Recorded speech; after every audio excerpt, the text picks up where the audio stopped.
Iran మీదన యుద్ధం ప్రారంభమైన రోజునే జరిగిపోయినటువంటిది ఏంటి, పెద్ద కొమైనీ మరణం, అయతొల్లా కొమైనీ ఆయనతో పాటు ఆయన కుటుంబ సభ్యులందరినీ హతం చేశారు.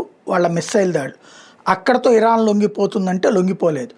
మరొక వైపున ఆయన వారసుగా మొక్తజా కొమైనీని మత పెద్దలందరూ కలిసి ఎన్నుకున్నారు. వాళ్ళ సుప్రీం కౌన్సిల్ ఎన్నుకుంది.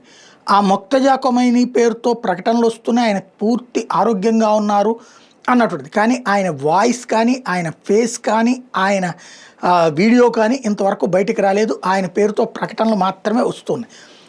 అయతొల్లా కొమైనీ మరణించిన రోజున వెంటనే ఒక 48 గంటలు మాత్రం సస్పెన్స్ ఉంది, కానీ ఇరాన్ అంగీకరించింది, ధృవీకరించింది.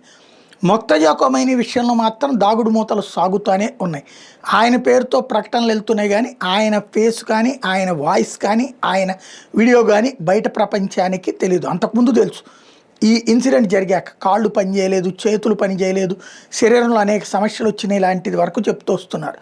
బట్ ఇంతవరకు క్లారిటీ ఇవ్వలేదు. ఐఆర్జీసీ కొంత ఇబ్బంది పడ్డా ఏం లేదు, ఆయన పూర్తి ఆరోగ్యంగా తిరుగుతున్నారని ప్రచారం చేశారు.